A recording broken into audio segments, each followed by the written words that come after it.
de lo que vimos en la clase anterior.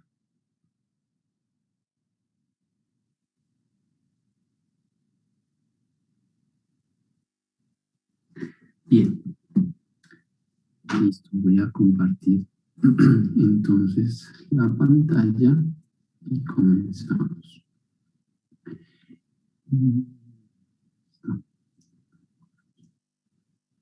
Listo. Okay. Bien.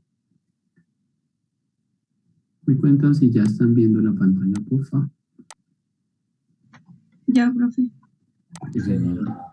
Gracias, muy amable. Listo. Entonces, listo. Vamos a empezar con Valentina. Valentina, ¿qué vimos en la clase anterior?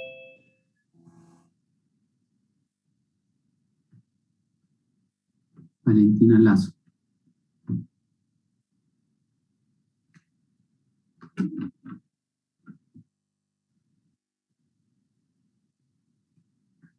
¿Qué vimos en la clase anterior, Mariana? Vimos las unidades de medida, sistema abierto, cerrado, todo eso. Todo eso. De todo eso que vimos, ok, ¿qué quedó pendiente para hoy de todo eso que vimos? Vimos las unidades, ¿cierto? Fundamentales, vimos las unidades. Creo que terminamos de llenar la tabla. Teníamos que terminar de llenar la tabla, ¿no, Tania? Muy bien. Y también teníamos que leer hasta la sección 2.3 del libro de Rigleitis. También teníamos que leer la sección, Tania. Ok, listo. Recuerden, por favor, que pueden modificar la fotico del perfil para que nosotros más o menos, como no tenemos las cámaras prendidas siempre, pero más o menos podamos reconocernos, ¿no? Entonces, para que por favor traten de colocar una foto de su rostro para más o menos irlo reconociendo. Bien, entonces vamos a preguntarle, por ejemplo, a Neil. Neil, ¿buscaste la forma de energía? ¿Hiciste el ejercicio para la energía? Sí, señor. Me busco. Listo. Listo, vale. Ok, lo voy a escribir por acá arriba para... ¿Qué modelo matemático usaste para la energía? Pues empecé ¿con qué? Comencé buscando con fórmulas. Empecé con energía cinética, después potencial y después la que nos da Einstein, ¿sí? Okay. Y entonces en las tres encontraba que se repetía mucho la longitud y la masa. Okay. Y entonces la de Einstein fue la que más se me aproximó, o sea, que se vio mejor porque esa incumbía con el tiempo. Ok. En realidad, Neil, cualquier modelo matemático que utilices para la energía te tiene que dar las mismas unidades, ¿ok? Y las mismas dimensiones. Entonces, no importa cuál sea, nos tiene que dar el mismo, ¿listo? ¿Con cuál quieres que lo hagamos, que lo revisemos? Con la de Newton. Perdón, con la de Einstein. Entonces, con la ¿cómo de energía es igual a m, la velocidad de la luz. Por c cuadrado. M por c cuadrado. Listo, perfecto.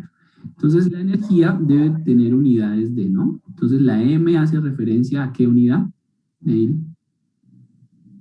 La M. A la M es de masa. Masa, que sería en kilogramos, ¿cierto? Kilogramos. Unidades de masa. Y la velocidad de la luz, unidades. La de la velocidad de la luz es longitud sobre S. Sobre S. Todo el metro cuadrado quiere decir metros cuadrados sobre segundo cuadrado. ¿Listo? Entonces la energía, kilogramo metro cuadrado sobre segundo cuadrado. En el sistema internacional, a la energía se le da un nombre particular. ¿Encontraste cuál era, Neil? ¿La de qué? A la unidad kilogramo metro cuadrado sobre segundo cuadrado, en sistema internacional tiene un nombre. Un kilogramo metro cuadrado sobre segundo cuadrado tiene un nombre. Así como la presión se le llama Pascal, la energía, ¿cuál es el nombre de la energía, de la unidad de energía en el sistema internacional? Lo encontré como Julius. Ajá, como Julius o Joule. O Jules. ¿Ok?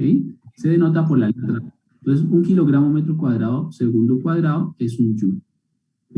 Es un joule. Perfecto. ¿Cómo encontramos las dimensiones entonces? Entonces, la energía tiene dimensiones de Neil. La masa, ¿cuál Las sería? dimensiones es M, Ujú. L a la -2 y No, L a la -2 no. Fíjate que el metro cuadrado es el numerador. a las 2, perdón. A 2, muy bien. A la 2 y teta a la -2, es así. Perfecto, esas son las dimensiones, muy bien. M a la 2, teta a la -2. Muy bien, gracias, Neil. Perfecto. Bien, ¿quién me quiere ayudar con el de viscosidad? Para no poner el... Yo, Listo, Luis, adelante. pues yo utilicé el modelo de, cuando estamos estudiando fluidos, se cumple que para fluidos newtonianos se tiene que el esfuerzo cortante es igual a la viscosidad por la velocidad de corte. Ajá. Bueno, menos, sí, menos la ¿Cómo lo viscosidad. escribo? Listo, Luis. ¿Cómo? Entonces, tau es igual a mu, a menos mu, por... Lo puede escribir de dos maneras. Lo puede escribir como la derivada de la velocidad con respecto a la posición, o lo puede escribir como gamma con un puntito. Ajá, muy bien. Y pues el esfuerzo cortante simplemente tiene las dimensiones de presión, porque es fuerza tangencial al área. Entonces sería M, bueno, sería ML a la -1, teta a la -2. Vale, muy bien. ¿Cómo se llama este modelo, Luis? Recuérdale a tus compañeros. Esa es la ley de Newton de viscosidad. La segunda ley de Newton de la viscosidad, muy bien. La segunda ley de Newton de la viscosidad dice que el esfuerzo cortante, que se representa por tau, es igual a menos mu por la derivada de la velocidad en x con respecto a la posición en y, ¿no? Bueno, cuando vean fluidos o vean fenómenos les van a explicar esa XY, ¿por qué una variable tiene doble dígito? Básicamente porque es un tensor, ¿no? Es un tensor. Entonces, bueno, eso después les explica. Pero lo interesante acá, que era lo que decía Luis, es que tau es fuerza sobre área, ¿no? Eso es tau, que es lo que nos interesa saber. Tau es fuerza sobre área. Mu es la viscosidad, B es la velocidad y Y es una longitud, ¿ok? Entonces, lo que nosotros podemos hacer es despejar de esta ecuación. Entonces, mu sería igual al esfuerzo cortante, tau XY, ¿ok? Multiplicado por la derivada en Y y dividido por la velocidad en X, ¿no? O, bueno, colocar dBx de Y en el denominador, que es la velocidad de formación. Pero bueno, eso no importa. Así sería la manera en que nosotros calcularíamos o verificaríamos mejor las unidades. Entonces, como dice Luis, simplemente aquí vamos a reemplazar. La viscosidad tendría unidades de, ¿no? Listo, Luis. ¿Qué unidades tiene tau? Entonces, M, L a la -1, teta a las la unidades. Ah, ok. Primero las unidades, luego las dimensiones. O sea, sería kilogramo, kilogramo sobre metro segundo. Vamos a hacerla más fácil, ¿listo?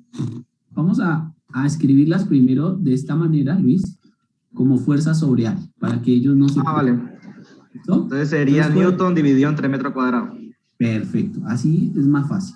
Y después las hacemos las escribimos en función del kilogramo. Listo. Dimensiones, unidades para Y. Metros. Metros, muy bien. Y unidades para velocidad. Metros sobre segundo. Exactamente. Metros sobre segundo. Listo. Entonces fíjese que este metro con este metro de acá lo podemos cancelar y este segundo que está en el denominador del denominador se vuelve numerador.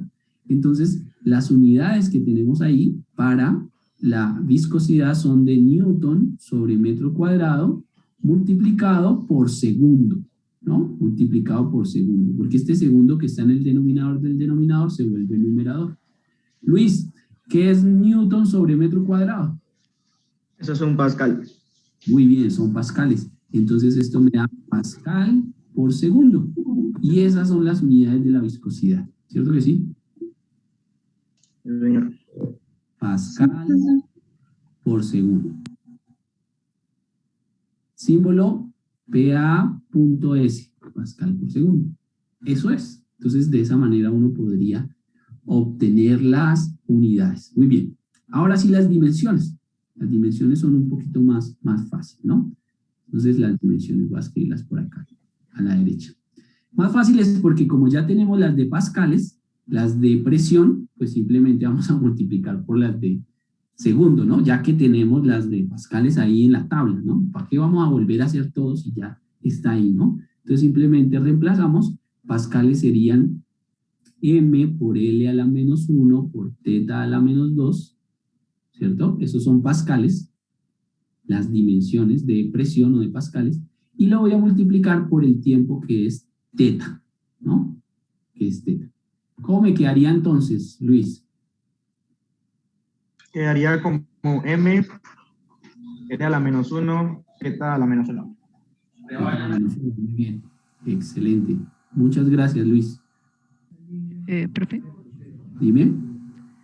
lo que pasa es que yo encontré otro modelo matemático para poder expresar las unidades de viscosidad. No sé si Dime sea cuál es. válido. Ajá, Es ¿cuál uno sería? que es de la ley de Stokes, que encontré que era como imaginar una esfera con un determinado volumen, y la fórmula como tal era fuerza viscosa igual a 6pi por R,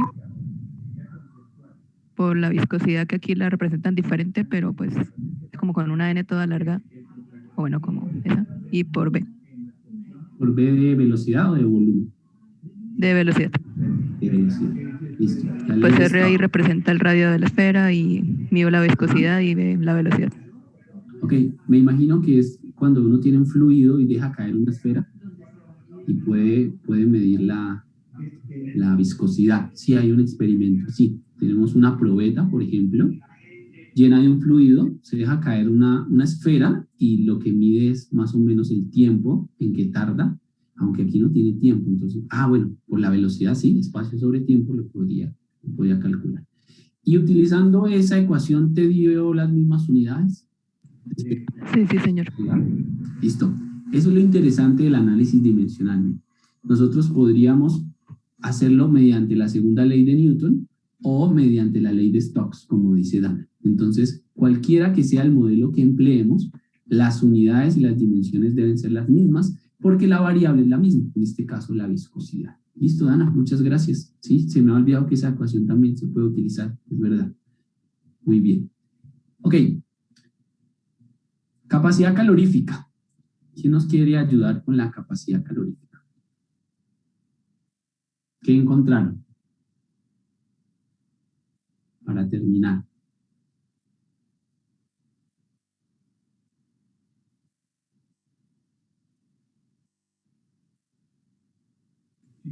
Pues, profe, ya encontré dos formas de expresarlo. ¿Ok? Regálame La una. ¿Cómo? Ya encontré que la capacidad calorífica era igual al calor. ¿Al calor? ¿Solo al calor? Calor sobre diferencia de temperatura. Ok, la capacidad calorífica es igual al calor ¿sobre qué? Diferencia de temperatura. Ok, listo, esto debe ser C sub P. Capacidad calorífica, presión constante. Puede ser, ¿sí? Y esa ecuación pues sale de que el calor es igual a C sub P por delta de T, evidentemente. Esta es la forma en que se calcula una forma de calor que se llama calor sensible. ¿Okay? Ese calor sería específico, ¿sí? Ese calor sería específico, sí señor, ese calor sería específico, sería una, sería una Q minúscula, ¿cierto? Porque es calor específico, por unidad de masa. Podría ser, o mejor, escribámoslo completo para la ecuación que sería M por C sub P por delta de T, donde M es la masa, ¿no? M es la masa, C sub P es la capacidad calorífica a temperatura, a presión constante, y delta de T es el cambio de temperatura, y Q pues es el calor, ¿no? Calor, puede ser. ¿Qué otra encontraste, Dana? Pues la otra es más o menos equivalente, que era el calor específico por la masa. No sé si te hace variar. Es la misma. Sí, prácticamente es como otra forma de expresarlo. Así. Es la misma Igual, ecuación. Es la cualquiera misma de los dos ecuación daba las mismas de unidades. calor sensible. Ajá, es la misma ecuación de calor sensible. Esta ecuación es la correcta porque por unidad de masa me va a intervenir un poquito en las unidades de C sub P, ¿no? Entonces lo vamos a hacer con esta ecuación, ¿no? Entonces, bueno, esta masa, bueno, la puedo pasar a dividir aquí, ¿ok? Entonces es M por delta de T y la voy a quitar de este lado. Entonces C sub P simplemente es el calor dividido entre el delta de temperatura multiplicado por la masa, ¿no? ¿Qué unidades tiene C sub P entonces? Unidades de calor. ¿Cuáles son las unidades de calor? Joules. Joules. Muy bien, porque el calor, no la calor, el calor es una forma de energía, ¿ok? Es una forma de energía. Joule. Delta de temperatura, pues puede ser, Kelvin. ¿sí? Para el sistema internacional. Y la masa la damos en kilogramos, ¿no? En kilogramos. Pero generalmente está ordenada al revés, ¿no? Joule sobre kilogramo. ¿Por qué? Así es, muy bien. Esas son las unidades, ¿no? Y pues son Joule sobre kilogramo por Kelvin. Eso no tiene ningún nombre en particular, ¿no? ¿Y cuáles serían las dimensiones entonces? Dimensiones de Joule. Por aquí las teníamos. Ah, acá están las de energía. Mírenlas. M por L a la menos 2 por teta a la menos 2. Esas son las de energía. Divididas entre las de los kilogramos. ¿Cuáles son las de los kilogramos? M. Multiplicado por las de temperatura, que dijimos que era una T mayúscula, ¿no? Era una T mayúscula. Eso es. Aquí yo puedo cancelar masa con masa o M con M y me queda que las dimensiones de C sub P son L a la menos 2, bueno, T a la menos 1, L a la menos 2, teta a la menos 2. Esa sería. Muchas gracias, Dana. Excelente.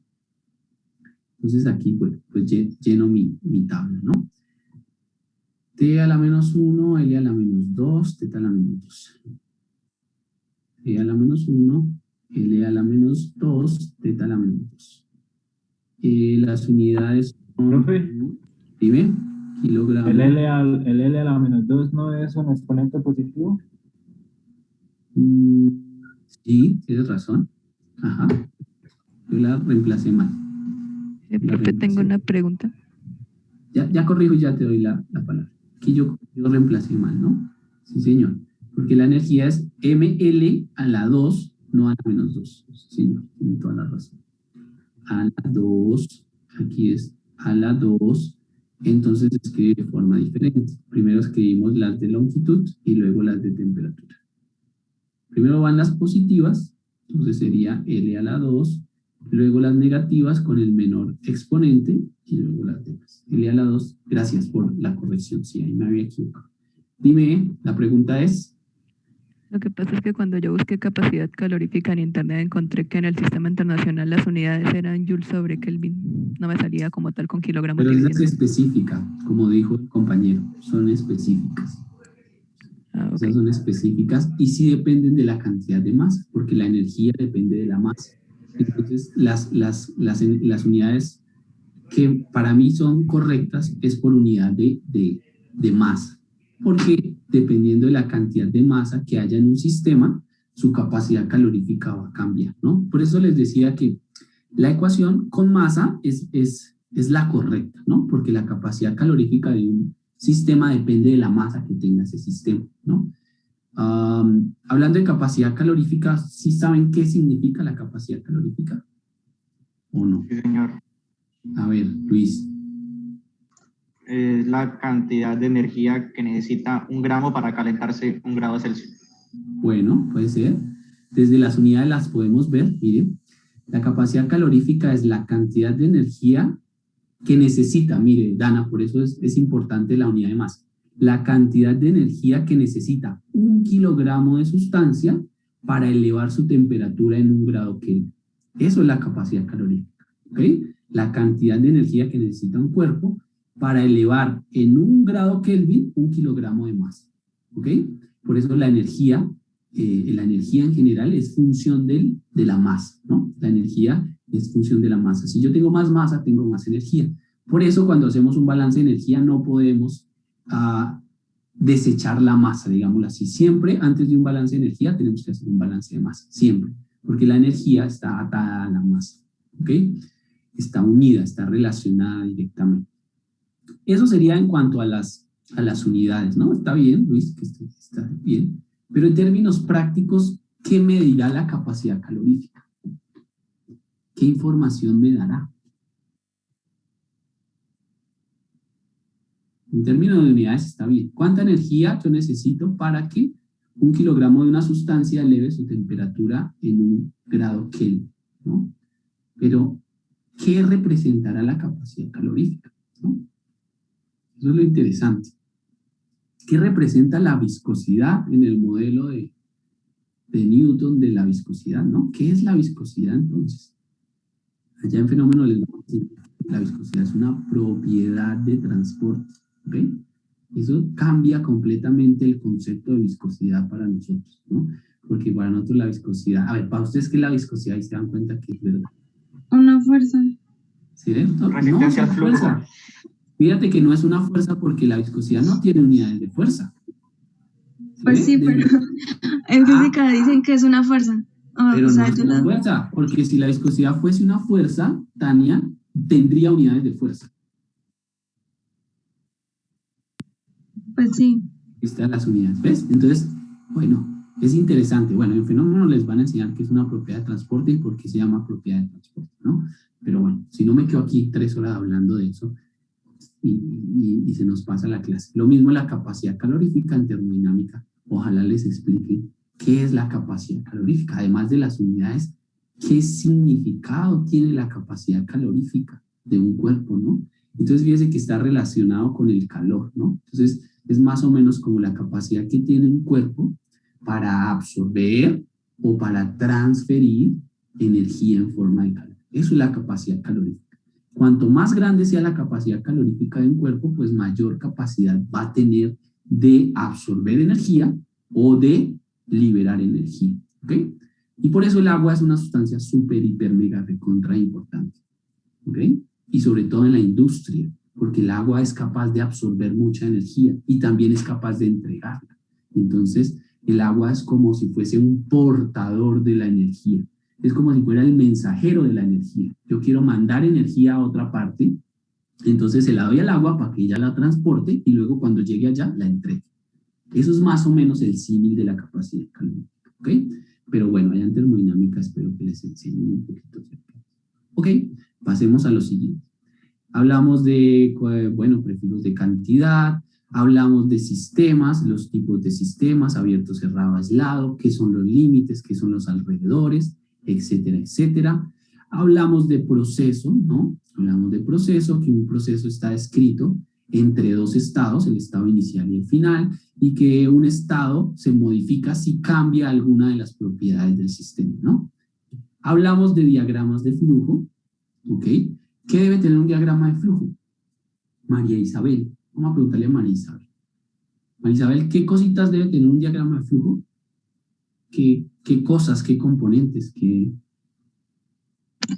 No, debe tener primero un proceso, como una caja de proceso, donde tenga corrientes de entrada y corrientes de salida. Bien, esa caja de procesos se llama sistema, ¿no? Entonces, un sistema. Luego tiene un sistema que lo podemos representar por una cajita, por una torre, por bueno, cualquier cosa, ¿no? Y a ese sistema, ¿cierto?, que representa el proceso, pues hay corrientes de entrada y de salida. Muy bien, María Isabel. Juan Pablo, ¿qué otra cosa debemos especificar en un diagrama de flujo? Juan Pablo Cuello. Las composiciones de los fluidos o de lo que esté entrando y saliendo. ¿Vale? Más que las composiciones, aunque es verdad, los componentes de la corriente, ¿no? Es más importante saber qué hay en la corriente de alimentación. Hay benceno, tolueno, sileno. ¿Qué hay en la corriente destilada? ¿Ok? Los componentes. Y adicional a los componentes o los compuestos, que forman esa corriente o esa mezcla, ¿ok? Las composiciones y flujos que me den proceso. Muy bien. Andrés Rangel, ¿para qué hacemos diagramas de flujo? ¿Para qué hacemos diagramas de flujo?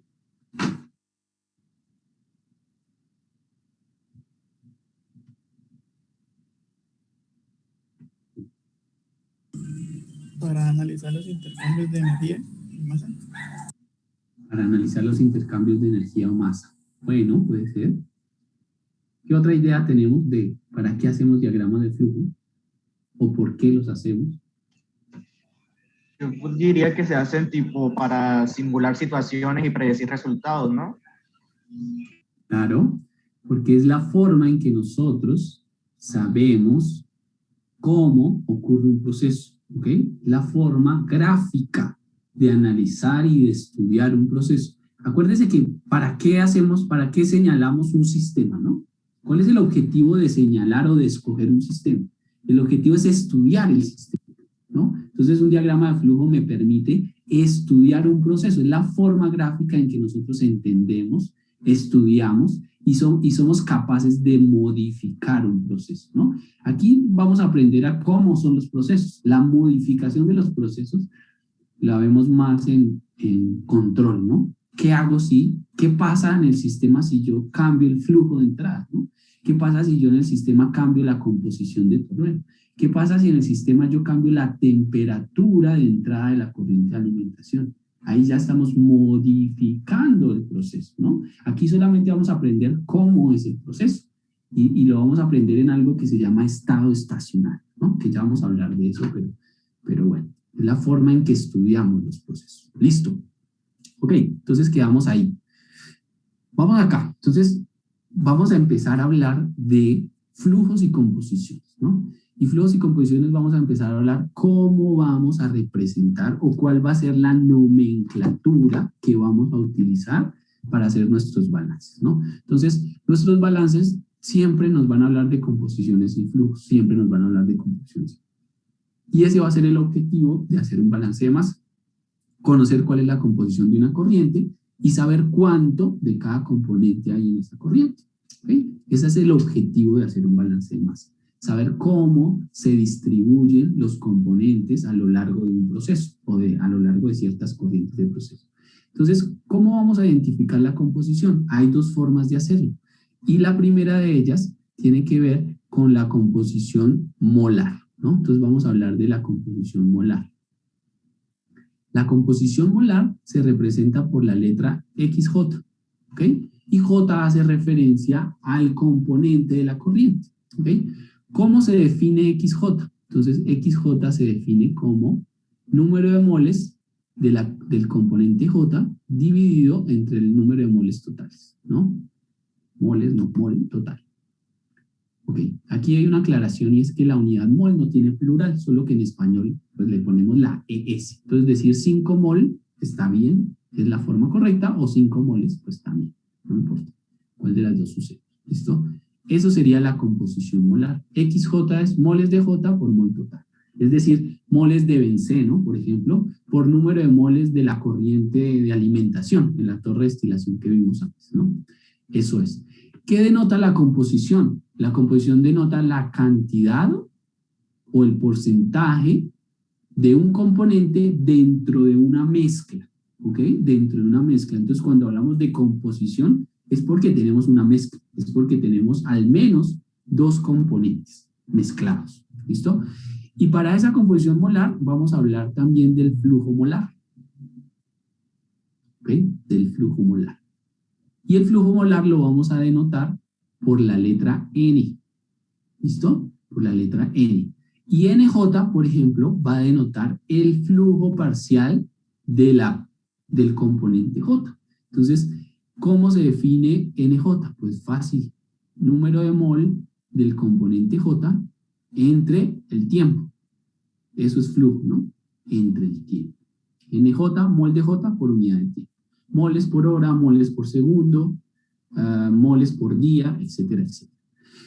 Muy bien. Y estas dos formas de composición y flujo tienen ciertas características. Por ejemplo, sumatoria de las composiciones de una corriente, ¿a qué debe ser igual? A 1.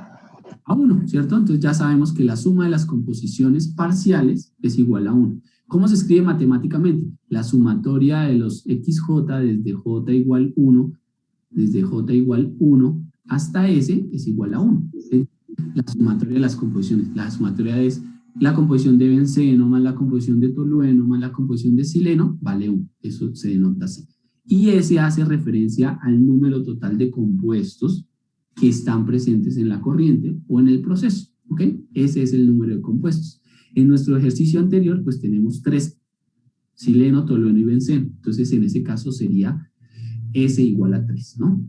Esa es la forma en que se denota.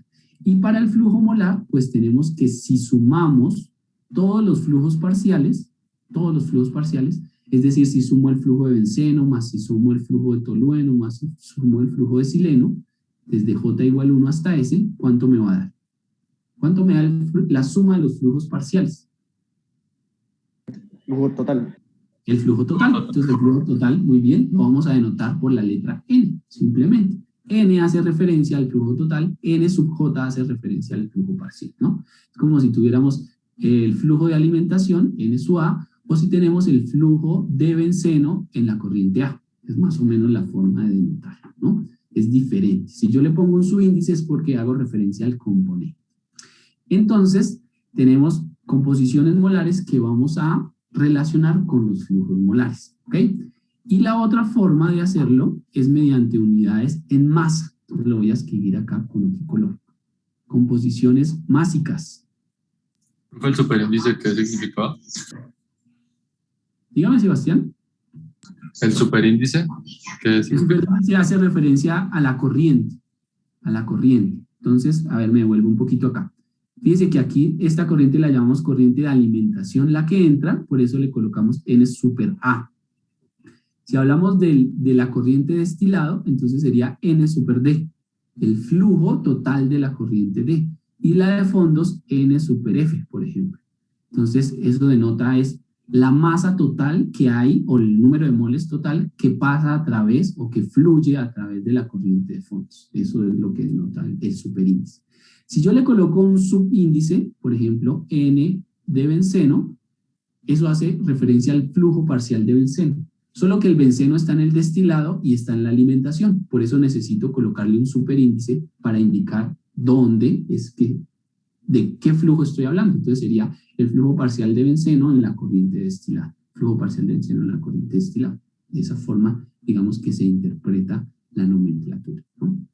Bien, en cuanto a la composición másica, ¿listo? De lo que leyeron, ¿qué letra es que simboliza la composición másica? La W, la U. W. No, es la F. No. No, es el flujo. Lo que pasa es que la F es para el flujo másico. Ajá, la F es de flujo. Ajá. W sub J es composición, ¿cierto? Composición del componente J. Pues entonces sería masa, la cantidad de masa del componente J, dividido entre la masa total. Usted me va a decir, pero así no decían en la sección. Ya le explico que nos hace falta escribir otras cositas. Esa es la definición de composición, ¿ok? Esa es la definición de composición. Solo que la composición másica la podemos expresar en términos de flujos, pero ya vamos a hacer eso. ¿Listo? No se estrese todavía. Y entonces la sumatoria desde los J igual 1 hasta S de los W sub J es igual a 1. Evidentemente, la sumatoria de las composiciones es igual a 1. Lo mismo para el flujo másico, ¿no? Entonces, como ustedes decían, el flujo másico se representa por la letra F mayúscula y puedo representarla, por ejemplo, por F sub J para el flujo parcial. Entonces, ¿cuáles son las unidades de F sub J? Pues es masa del componente J dividido entre el tiempo. ¿Ok? Entre el tiempo. Y nuevamente la sumatoria desde J igual 1 hasta S de los F sub J es igual a F, ¿no? La sumatoria del flujo parcial es igual al flujo total. Ok, hasta ahí creo que no hay problema, ¿no? Es simplemente la forma en que vamos a escribir, ¿no? A escribir. Si tenemos flujo molar, escribimos N. Si tenemos másico, F, ¿no? Si tenemos composición, molar X y tenemos másica W. Lo que no podemos hacer es combinarlas, ¿no? No podemos escribir flujos molares con composiciones másicas, que eso es el ejercicio que les traigo a continuación, pero ya vamos a hablar de eso. Bien, sigamos. Cuando yo utilizo flujos molares y flujos parciales y flujos totales, entonces yo puedo escribir las composiciones en función de esos flujos, ¿no? Entonces yo podría decir, por ejemplo, que X sub J es igual al flujo parcial de la componente J dividido entre el flujo total, ¿no? Yo también lo puedo definir así. ¿Y por qué lo puedo definir así? Hagamos un análisis dimensional de XJ. Análisis dimensional. ¿Qué unidades tiene XJ definido de esta manera? ¿Cuáles son las unidades de NJ? Moles de J sobre tiempo. Mol de J sobre tiempo, ¿cierto? Voy a poner T minúscula. ¿Y cuáles son las unidades de flujo total? Moles totales sobre tiempo. Exactamente. Moles totales o mol total sobre tiempo, ¿no? Entonces fíjese que tiempo y tiempo se cancela y me queda mol de J sobre mol total, que es la definición de fracción molar, ¿ok? O composición molar o fracción molar. Entonces fíjese que esto es una forma alternativa de calcular la composición de un componente dentro de una mezcla, ¿cierto? Y se puede calcular como NJ sobre N. ¿Qué implica eso? Pues que con esta misma ecuación yo podría calcular el flujo parcial del componente J. Entonces, ¿a qué es igual el flujo parcial NJ? Pues es igual, según la ecuación, a N multiplicado por la composición de J, ¿no? Ahí está. Entonces, no se le olvide, por favor, esta relación. El flujo parcial, ¿a qué es igual? Al flujo total multiplicado por la composición del componente o del compuesto que está en la corriente. NJ, flujo parcial, igual al flujo total por composición. ¿Ok? Eso es. Y de la misma manera, pues podríamos escribir la relación para W, ¿no? De la misma forma. Entonces, ¿cómo sería? Pues simplemente WJ, ¿qué sería igual? AF de J sobre AW. No, sí. AF de J sobre F, señorita. AF de J sobre F. Y eso me va a dar unidades de masa de J sobre masa total. O que el flujo parcial expresado en masa va a ser igual al flujo total multiplicado por la composición, ¿no? Entonces, ahí están las relaciones. Ahí están las relaciones que podríamos emplear. ¿Listo? Y esas ecuaciones son las que vamos a utilizar para hacer los balances. ¿Me iba a decir algo, Luis? Le iba a preguntar, en caso tal de que tengamos que calcular alguna composición, ¿los resultados los podemos dejar adimensionales o tenemos que poner masa del componente sobre masa total? No, generalmente colocamos solo el número para no escribir tanto, ¿no? Ok, sí, señor.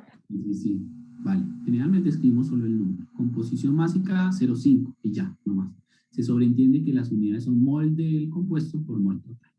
Ok, listo. Esa es como la nomenclatura que vamos a utilizar, ¿no? Por favor, no se le olvide, ténganla presente, ténganla en mente. Es la nomenclatura que usa el libro de Euclides, me parece que es la más adecuada, ¿no? Con respecto al libro de Himmelblum o de Felder, bueno, etcétera, etcétera. Entonces vamos a utilizar esa nomenclatura.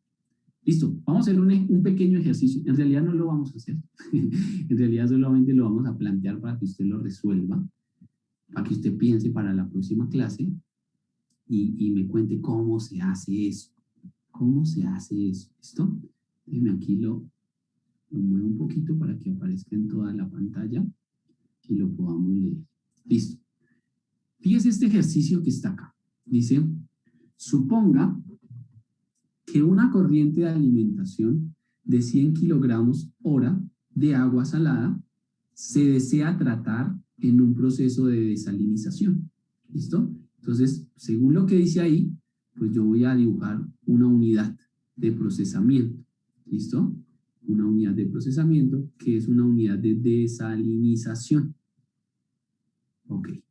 Entonces, suponga que una corriente de alimentación. Ok. Entonces voy a hacer que ingrese una corriente de alimentación a esa unidad, ¿no? A esa unidad. Listo. Ahí entra. Esa es la corriente de alimentación. Suponga que una corriente de alimentación de 100 kilogramos hora. Entonces, si yo coloco, por ejemplo, una letra A esta corriente que es de alimentación, a mí me gustan más los números porque es más fácil de entender los números. Entonces, la corriente 1, entonces si yo digo que F1 es igual a 100 kilogramos hora, ¿cierto? Eso es lo que me dice ahí. Dice, una corriente de alimentación de 100 kilogramos hora, ¿cómo represento 100 kilogramos hora? F super 1 igual a 100 kilogramos hora. Eso es. De agua salada se desea tratar en un proceso de desalinización, ¿ok? De desalinización.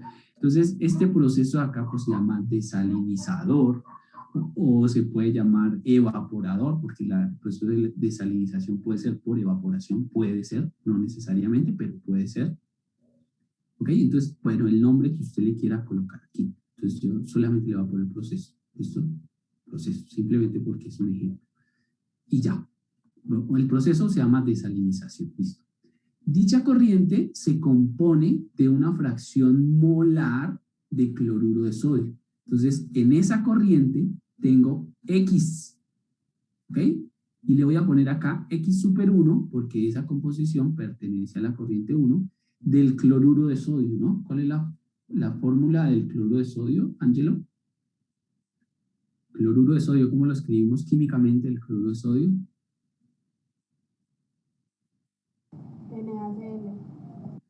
NaCl, gracias. NaCl, el cloruro de sodio. Tengo una composición de cloruro de sodio igual a 0,07, ¿no? 0,07. Esa es la composición. Déjeme, yo corro un poquito esto, que es que no me gusta. No me gusta que se quede ahí tan pegado. Pero bueno. Voy a borrar mejor. Voy a borrar y lo voy a escribir un poquito más a la izquierda.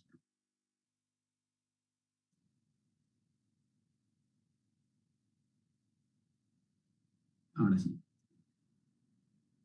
Esto vale 0,07. ¿Listo? Composición molar. ¿Ok? Dice, calcule el flujo molar de dicha corriente. O sea, me están diciendo, a esa corriente 1, yo necesito calcular N1. Porque me dice, calcule el flujo molar. ¿Cuánto es N1? ¿Listo? Y así como los flujos parciales. O sea, N1 de NaCl. ¿Y por qué me dice los flujos? ¿Qué componente me hace falta ahí? Agua. Agua. Agua.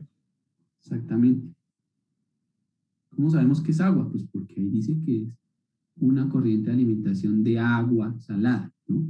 Entonces aquí me hace falta X1 del agua o de H2O y no me dan el valor de la composición, pero yo ya sé cuánto vale, ¿no? No me dicen cuánto es, pero yo ya sé. Porque como en la salmuera o en el agua salada tengo dos componentes, yo sé que la suma de los dos componentes me va a dar 1, ¿no? Yo sé que X1 de NaCl es igual no, más X1 de agua es igual a 1, ¿no? Por la propiedad que nosotros escribimos ahorita, que la sumatoria de los XJ debe ser igual a 1, desde J igual 1 hasta S, ¿no? En este caso S vale 2, NaCl y agua. Entonces la sumatoria, es decir, sumar las dos composiciones me da igual a 1, ¿no? Eso sería. Entonces yo ya sé cuánto vale. Ahí está. Solamente que necesito calcularlo, pero yo ya sé cuánto vale. ¿Cómo hago para calcular eso que me pidieron? ¿Cómo lo hago? Entonces usted dirá, pues multiplique el flujo por la composición, porque es que usted me dijo que el flujo por la composición es el flujo parcial. Sí, pero el flujo parcial en moles es igual al flujo molar por la composición molar. Primero tengo que fijar una base de cálculo. Muy bien, Tati. Muy bien. ¿Cómo se hace eso? ¿Cómo hago para transformar las moles o la composición molar a composición másica? ¿O cómo hago para transformar el flujo másico a flujo molar? La respuesta la dio Tan. Tengo que tomar una base de cálculo. ¿Ok? Tengo que primero hacer una conversión utilizando una base de cálculo para transformar la composición molar a composición másica. ¿Ok? Y luego de tener la composición másica, calculo el flujo parcial másico, y luego de tener el flujo parcial másico, puedo calcular los flujos molares, ¿no? Este pequeño ejemplo que yo le coloco acá, es necesario que usted lo sepa hacer porque en la mayoría de ejercicios me dan masa composición másica o moles composición molar, pero hay algunos que no los tienen, ¿no? Hay algunos que me dan información mezclada. Entonces ahí es el problema. Yo ya sé hacer balances, pero no sé convertir composición molares a másicas o viceversa, o flujos másicos a molares. Entonces este es un pequeño ejercicio que les quiero dejar para la próxima clase para que los hagan. Tania ya les dio las luces de cómo lo debo hacer. Tengo que tomar una base de cálculo y transformar la composición molar a composición másica, ¿no? Aquí de esta ecuación pues ya sabemos que la composición del NaCl es 0,07, entonces más la composición en 1 del agua, eso es igual a 1, por lo tanto la composición 1 del agua, ¿vale cuánto? 0,93. 0,93, entonces ahí ya están las composiciones, ¿no? Yo ya sé que es 0,07 y 0,93, ya lo sé. Entonces, tomo una base de cálculo y transformo estas composiciones molares a composiciones mágicas, ¿listo? Si usted no sabe cómo se hace, por favor averígüelo y la próxima clase revisamos nuevamente este ejercicio, ¿ok? Por favor, búsquelo, por favor averigüe y por favor hágalo, que la próxima clase les voy a preguntar cómo se hace. Y lo vamos a hacer en clase, evidentemente. Solo que quiero que usted averigüe y se inquiete un poquito de cómo lo hace, ¿no? Cómo se hace. Bien, antes de comenzar el balance, o el primer ejercicio de balance, vamos a hablar de la ley de la conservación de la masa, que es como lo último que me hace falta, ¿no? Para poder empezar. Entonces, la ley... Profe, ¿podría regresar la diapositiva un segundo? Ok, sí, señor. Listo, profe, gracias. Vale.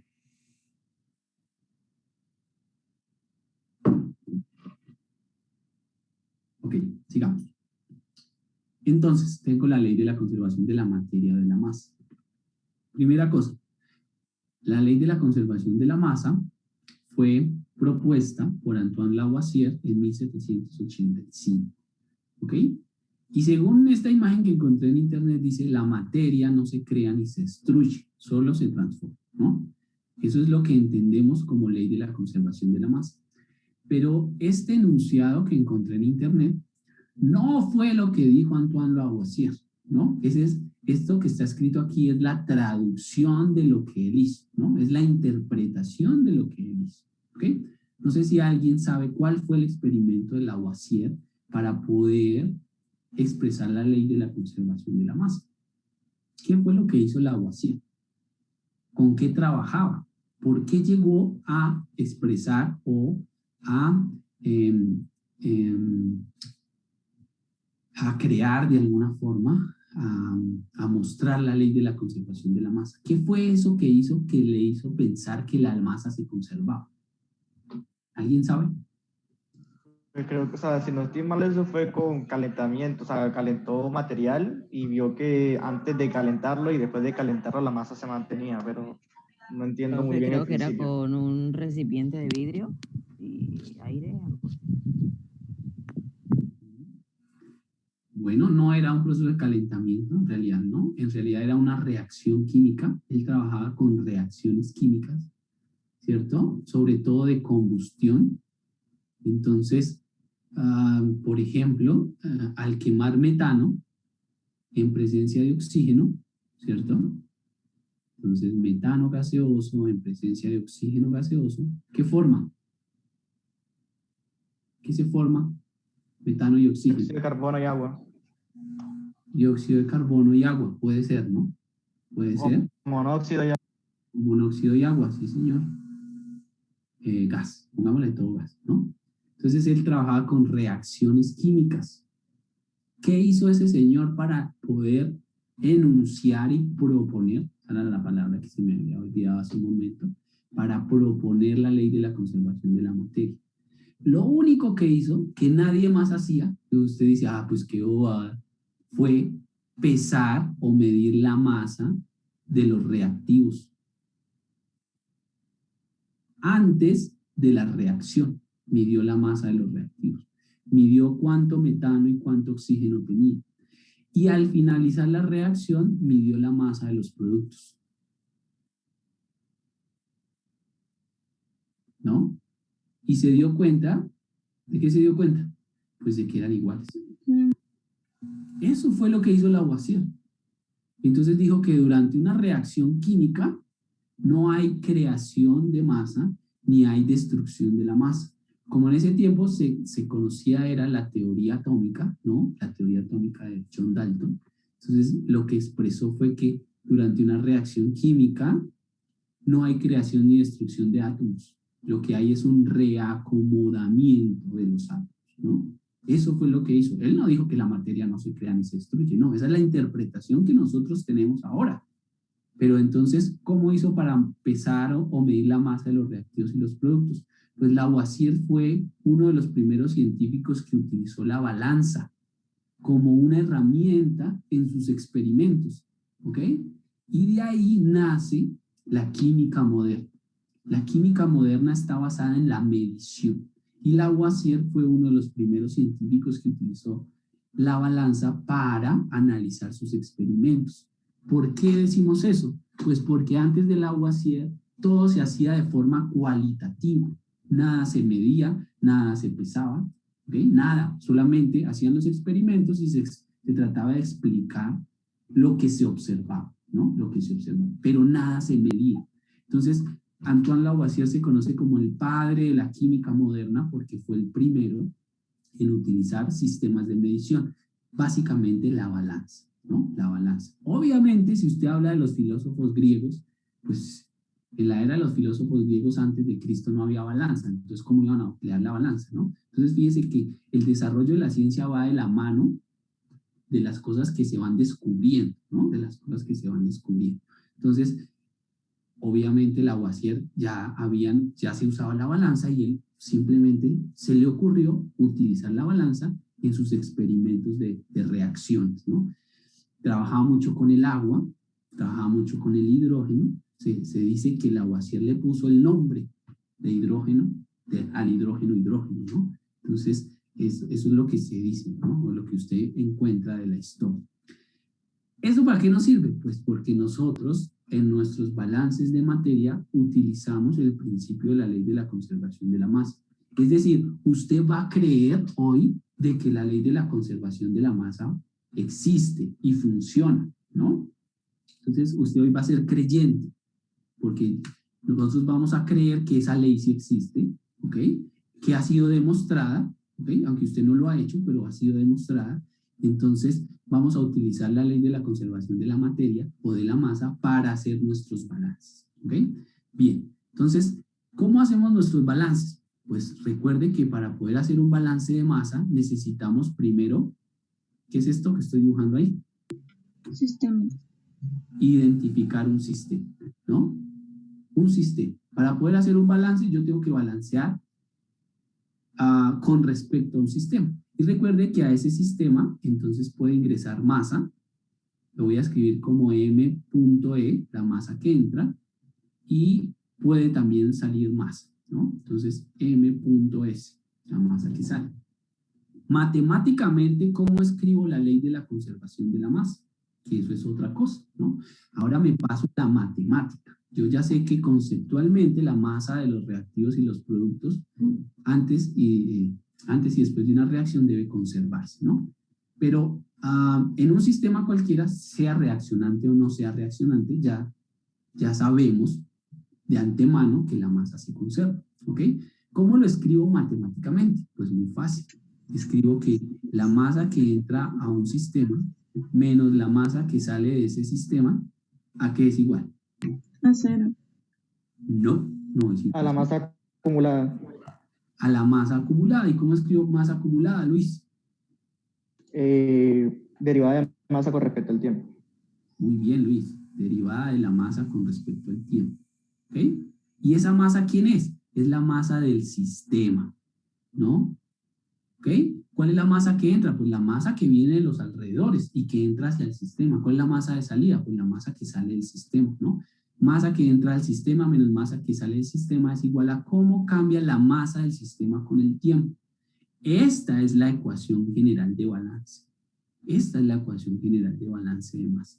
Esta es nuestra ecuación general. Solamente que nosotros le hacemos un gol a esa ecuación. Y ese gol tiene que ver con lo que decía Tania, ¿no?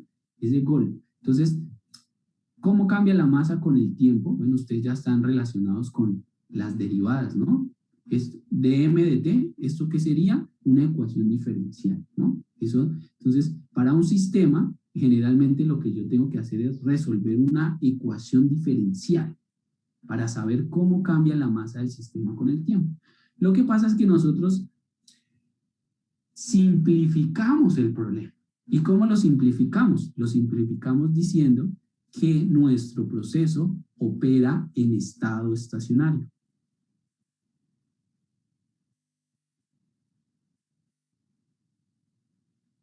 ¿No? Nosotros simplificamos el problema diciendo, bueno, esa es la ecuación general de balance, pero yo quiero analizar los sistemas que operen en estado estacionario. ¿Listo?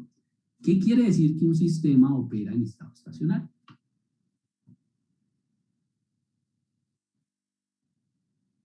Que no existe acumulación. Que no existe acumulación, puede ser. ¿Qué otra idea tenemos de estado estacionario?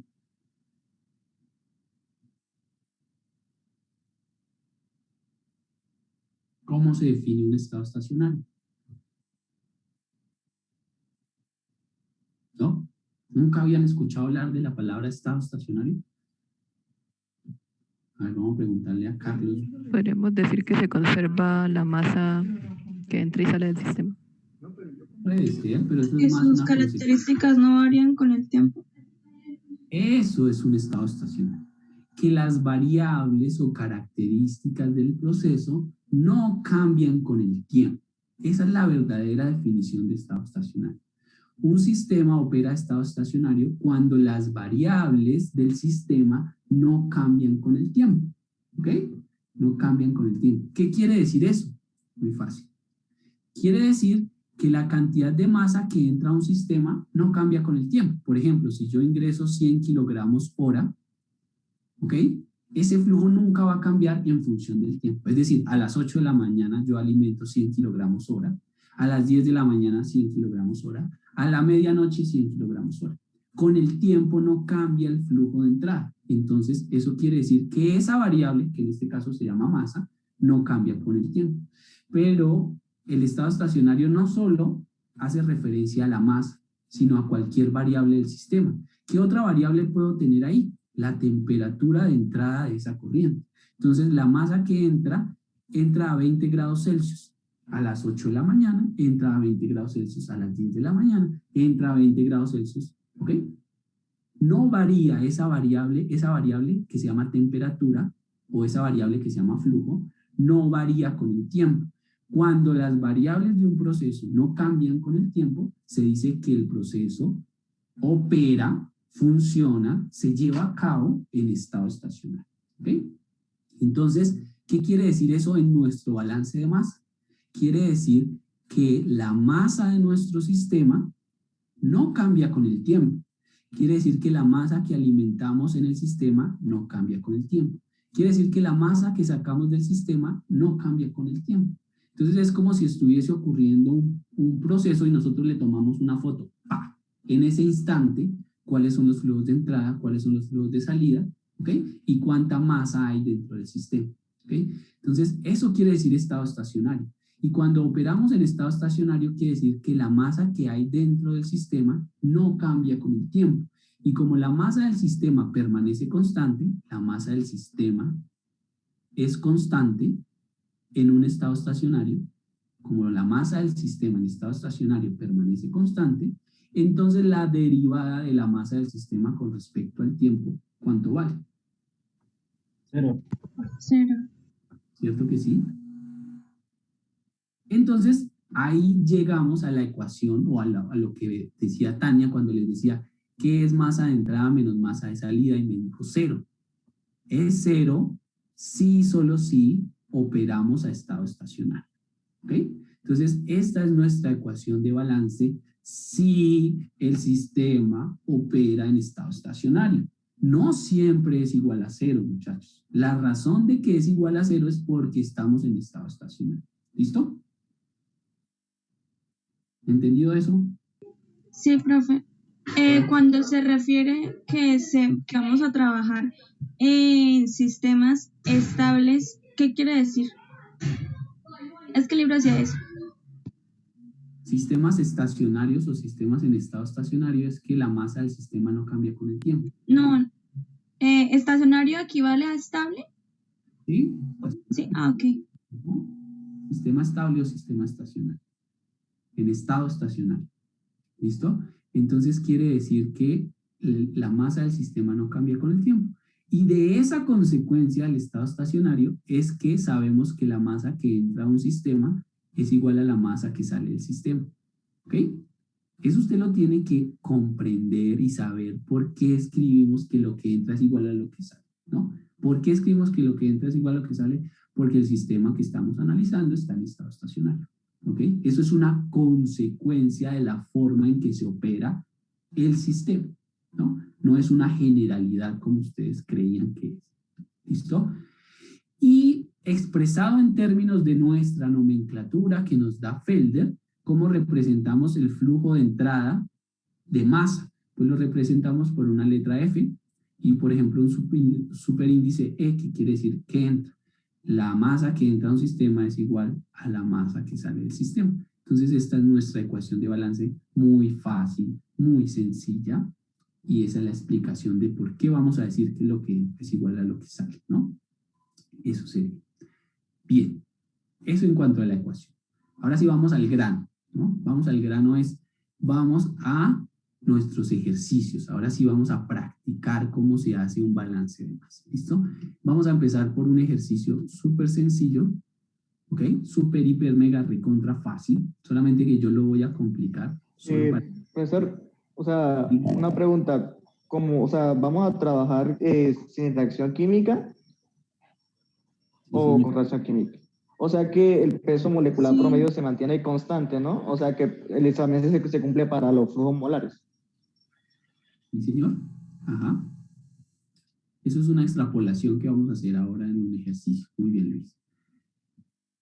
Los primeros balances que vamos a hacer, y si usted vio el programa que yo le envié, ¿sí lo recibieron? ¿Sí recibieron un correíto que yo les envié? Ahora, sí, profe.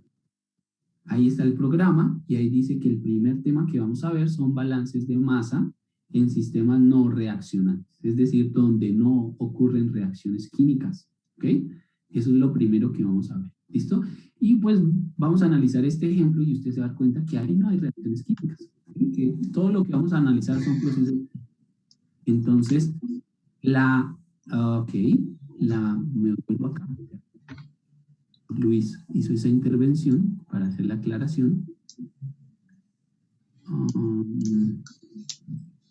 Por acá. No, eso no es.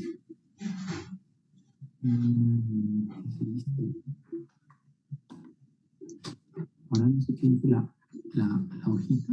¿Será que se borró? Creo que se borró. Bueno, me voy a ir aquí a la del otro curso para mostrarles. Aquí está. Entonces,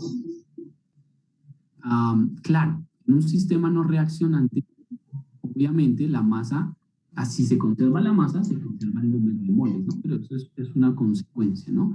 En un sistema no reaccionante, si se conserva la masa, se conserva el número de moles. Entonces aquí para complementar esa información, ya que él lo mencionó, también tendríamos que el número de moles que entra es igual al número de moles que sale, ¿no?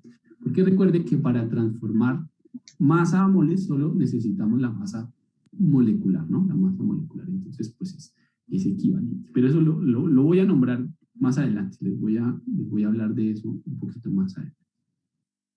Dios, se me borró otra vez.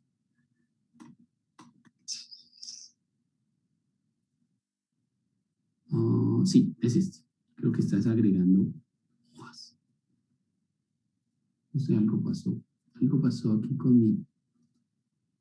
Bueno, algo le hice. Después miramos qué fue lo que le hice. Pero bueno, ya no me deja ver aquí a la derecha las hojas, pero no sé qué le hice. Ok, no importa. Vamos con este ejercicio. ¿Listo? Es un ejercicio muy fácil, es un ejercicio muy sencillo. Yo sé que de pronto los compañeros que ya están repitiendo la asignatura se van a aburrir un poquito, pero no importa, necesito hacerlo para las personas que lo están viendo por primera vez y empiecen a asimilar ciertos conceptos y ciertas cosas, ¿ok? Entonces, voy a comenzar.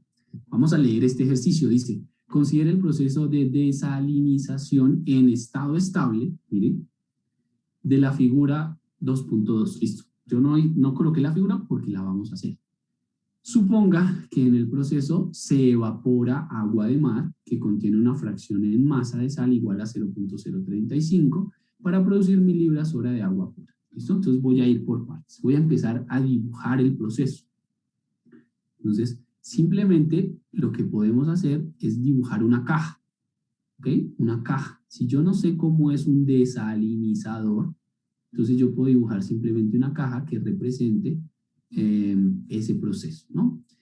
Fíjense que aquí me dice, según el contexto del ejercicio, me dice que el proceso de desalinización se lleva por evaporación. Entonces, bueno, pues si es por evaporación, entonces yo voy a decir que esta unidad es un evaporador. ¿Qué nombre le coloco? Eso no importa. Si quiere, colóquele proceso. Pero bueno, yo le voy a poner evaporador porque el proceso se hace por evaporación. ¿Listo? Entonces dice, considera el proceso de desalinización en estado estacionario. Suponga que en el proceso se evapora agua de mar. ¿Ok? Entonces, se evapora agua de mar quiere decir que la corriente que entra a ese proceso es agua de mar. Esa es la corriente de alimentación, ¿no? Porque es la que vamos a evaporar. Entonces, ahí yo voy a tener una corriente que se llama agua de mar. Listo, así voy a llamar esa corriente. Pero en términos de balance le voy a poner que eso es la corriente 1. ¿Listo? Solamente le voy a poner la corriente 1. Ya sabemos que la corriente 1 es la corriente que se llama agua de mar.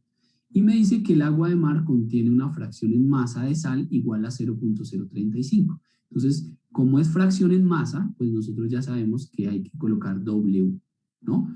W de la sal, fíjense que ahí el ejercicio no me dice qué sal es, si es cloruro de sodio o qué tipo de sal es, no me dice. Entonces solamente le voy a poner sal. Y como superíndice le voy a colocar 1, que hace referencia a la composición de la sal en la corriente 1. ¿Cuánto vale la composición? Ahí me dice que es 0.035. Muy bien. Como es agua de mar, pues se supone que además de la sal, yo también voy a tener agua, ¿no? Porque es una mezcla, además me están dando la composición. Sin embargo, no me especifican cuánto vale la composición, pero usted ya sabe que ya la podemos calcular, ¿ok? Porque la sumatoria me debe dar, pero no me dice el ejercicio cuánto es. Dice, se procesa el agua de mar o se evapora agua de mar, ¿ok? Para producir 1000 libras hora de agua pura. Para producir, o sea, eso es una corriente de salida, ¿listo? Entonces esa corriente de salida, pues yo la puedo colocar en cualquier parte del diagrama, ¿no? Como esto es un evaporador, yo voy a colocar esa corriente saliendo o en la parte superior del evaporador. ¿Por qué lo voy a hacer? Pues porque es un evaporador y en un proceso de evaporación, pues yo sé que uno de los componentes de la mezcla se va a evaporar y la forma de representar una evaporación es colocando una corriente para arriba. Si usted no lo quiere hacer, no hay ningún problema. Solamente por eso le digo, yo lo hago de esa manera y le voy a colocar número 2. ¿Qué hay en esa corriente número 2? Pues aquí dice que es agua pura. Entonces yo voy a colocar acá agua.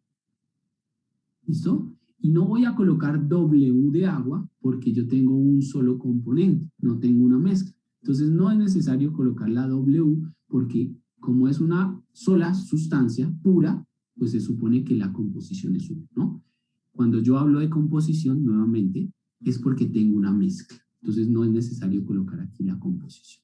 Lo que sí voy a colocar es el flujo porque me dice que se producen 1000 libras hora de agua pura. Entonces voy a decir que F2 es igual a 1000 libras hora. ¿Ok? Sigue. Punto seguido. Determinar la cantidad de agua de mar procesada. Determinar la cantidad de agua de mar procesada. O sea, el flujo, lo voy a escribir con otro color. El flujo 1, necesito determinarlo, que es lo que me dice el problema. ¿Ok? Si, debido a consideraciones de corrosión, no puede excederse el valor de 0.07 en fracción masa de la sal de la salmuera de desecho. Eso indica que me hace falta otra corriente, ¿no? Y obviamente nos falta otra corriente porque si el agua de mar la introduzco en un evaporador, ¿qué va a hacer el evaporador? Va a aumentar la temperatura de esta mezcla. Como consecuencia del aumento de la temperatura se va a evaporar el agua, pero no la sal, y entonces me va a quedar otra corriente de residuo o de desecho que llaman ahí, ¿no? Esa corriente la puedo colocar por abajo o la puedo colocar a la lateral, eso no tiene importancia, en realidad no tiene importancia donde la coloque, y entonces esa sería la corriente de desecho, ¿listo? Esa sería la corriente de desecho. ¿Qué hay en la corriente de desecho? Me dice que hay una salmuera, es decir, que yo voy a tener aquí sal y voy a tener agua, porque eso es una salmuera. Agua y sal es una salmuera. ¿Y cuál es el superíndice que le coloco? Pues siguiendo con la nomenclatura le voy a poner un 3 acá, 3 acá y 3 acá. Ahí está. ¿Qué dato me da el problema? Pues que la composición de la sal dentro de la salmuera es de 0,07. ¿Listo? 0,07. Y eso es todo. Ahí está mi diagrama de flujo. ¿Ok? Adicional a la corriente F1, ¿cuál otra variable me hace falta conocer? F3. F3. ¿Qué otra variable me hace falta conocer? ¿Qué es lo que necesito calcular en todo balance de masa? Los flujos y las composiciones de los que están en cada corriente. Entonces yo ya sé que en la corriente 1 hay sal y agua, en la corriente 2 solo hay agua y en la corriente 3 sal y agua. De las variables que hay en la corriente 1, yo ya conozco la composición de la sal, puedo calcular la composición del agua y me faltaría especificar el flujo total de esa corriente. ¿Ok? De la corriente 2 tengo solo agua, entonces implícitamente yo ya sé que la composición del agua es 1 en esa corriente y ya sé el flujo F2, ¿no? De la corriente 3 ya sé la composición de la sal, puedo calcular la composición del agua porque la sumatoria es igual a 1 y me hace falta el flujo 3. Entonces fíjese que las únicas dos variables que me hacen falta en este proceso son F1 y F3. ¿Listo? Eso es identificar qué me hace falta. Desde el punto de vista matemático, ¿cuántas ecuaciones yo necesito encontrar el valor de dos variables? 2, pero como tengo 3 corrientes, me van a salir 3 ecuaciones y me va a sobrar una que es como para rectificar. Bueno, algo de lo que dijo es verdad, pero yo voy a tener, bueno, desde el punto matemático necesito 2 ecuaciones, ¿listo? Ahora, las ecuaciones de balance, ¿cuántas ecuaciones de balance yo puedo escribir, no? Entonces, desde el punto de vista de las ecuaciones de balance, yo puedo escribir máximo 3 ecuaciones. Y esas ecuaciones en el libro las llaman las ecuaciones S+1. Ecuaciones S+1. ¿Cuántas ecuaciones en total puedo escribir? Puedo escribir 3 ecuaciones o 3 balances de masa. ¿Ok? ¿Cuáles son esos 3 balances de masa? El balance de la sal, el balance de masa del agua y el balance de sal, ¿no? Y puedo escribir esos 3 balances porque tengo 3 corrientes. La respuesta es no. No porque tenga 3 corrientes voy a escribir 3 balances. No, eso no es verdad. Puedo escribir 3 balances porque en total, en cualquier sistema, yo puedo escribir máximo un total de S+1 balances de masa. Balances. ¿Ok? ¿Quiénes son los S? S hace referencia al número de compuestos que hay en todo el sistema. Tengo sal y agua, agua, sal y agua. O sea, en todo el sistema tengo 2 compuestos, sal y agua. Y el +1 hace referencia al balance total. En total puedo hacer S+1 balances, de los cuales S hace referencia al número de compuestos y el +1 hace referencia al balance total. Y eso es lo que yo voy a escribir a continuación. ¿Okay? Voy a escribir mi balance de masa para ese sistema. Entonces voy a empezar con el balance total. Listo, vamos a escribir el balance total. Voy a hacer un balance total. ¿Cómo así un balance total? Sí, un balance de flujos totales. Un balance de flujos totales. Recuerde que la ecuación de balance dice que el flujo que entra es igual al flujo que sale. Esa es mi ecuación de balance. Entonces, ¿cuál es la masa que entra al evaporador? Pues la masa que entra al evaporador la podemos representar por F super 1, es decir, la corriente 1. Al sistema evaporador le está entrando la corriente 1, la representamos como F1. ¿Qué es F1? Libras por hora de la mezcla de agua de mar que está entrando al evaporador. Y eso es igual al flujo que sale, o a la masa que sale. La masa sale por dos corrientes, la corriente 2 y la corriente 3, entonces simplemente escribo F2 más F3. Eso es todo. Y ese es un balance, ¿no? Ese es el balance total, el balance de flujos totales. Adicional a ese balance de flujos totales, yo puedo escribir un balance por cada componente que haya en el sistema. Entonces, como les dije, tengo sal y tengo agua, ¿no? Entonces voy a hacer primero un balance de sal. Un balance de sal. ¿Cómo escribo un balance de sal? ¿Cómo se escribe? Pues, según la ecuación de balance sería la masa que entra de sal es igual a la masa que sale de sal, ¿no? Porque la cantidad de sal debe conservarse en el sistema porque estamos en estado estacionario. Entonces, ¿cómo escribo eso? Muy fácil. F super 1 de sal se lee como el flujo de sal que está entrando al sistema, porque 1 hace referencia a la masa que entra al sistema, es igual a la masa de sal que sale del sistema. Entonces, fíjese que en el diagrama de flujo, en la corriente 2, solamente en la corriente 3, entonces tengo que escribir F3 de sal, porque en la corriente 2 no sale sal.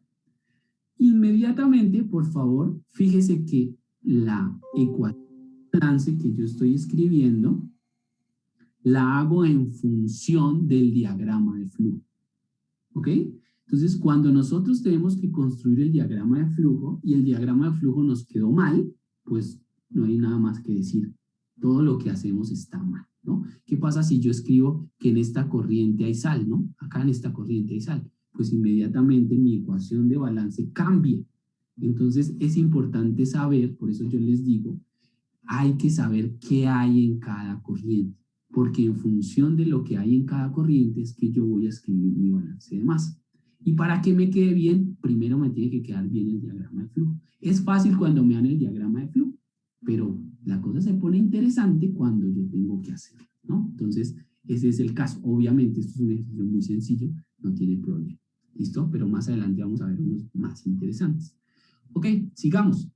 Esta ecuación que está expresada en términos de flujos parciales, porque F1 de sal es el flujo parcial de sal, F3 de sal es el flujo parcial de sal, lo puedo escribir en función del flujo total y de la composición. Entonces, en vez de escribirlo de esta manera, yo podría escribir que F1 multiplicado por la composición de la sal en la corriente 1 es igual al flujo 3 multiplicado por la composición en la corriente 3 de la sal. Es una forma alternativa de escribir el balance. ¿Cuál es la forma correcta de hacerlo?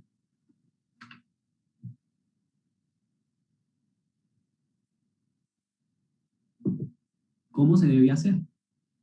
¿Se debe escribir de la primera forma o se debe escribir de la segunda forma? De la segunda forma. ¿Por qué, Dana? Porque como tal eso nos permite especificar el flujo de la corriente que vamos a utilizar y la correspondiente composición o proporción por la que tenemos que multiplicar ese flujo para obtener la cantidad de sal en toda la corriente.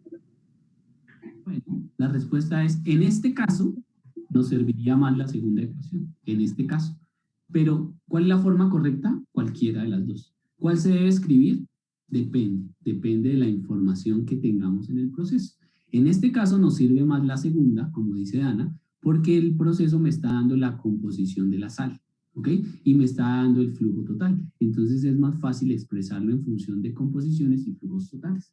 Pero hay ejercicios y problemas donde me dan, son flujos parciales, entonces me conviene escribirlo más en términos de flujos parciales. Entonces, ¿cómo se escribe? Por conveniencia. ¿Qué me conviene a mí escribir? Así lo voy a escribir, ¿ok? Pero se puede escribir de las dos maneras, no hay ningún problema. Sigamos con con la última ecuación de balance, que es la ecuación de balance del agua. ¿Listo? ¿Cómo escribo la ecuación de balance de agua? Otra vez, me vuelvo aquí al diagrama porque es súper importante el diagrama para poder hacer el balance. La cantidad de agua que entra al sistema la represento como F1 de agua igual a la cantidad de agua que sale del sistema. El agua sale por la corriente 2 y sale por la corriente 3. Entonces sería F2 de agua más... Eso le iba a preguntar, profe, ¿ahí es necesario poner F2 de agua o solamente ponemos F2? No, no es necesario, ya sigo explicando. Total. Entonces, lo puedo escribir de esta manera, en forma de los flujos parciales, ¿no?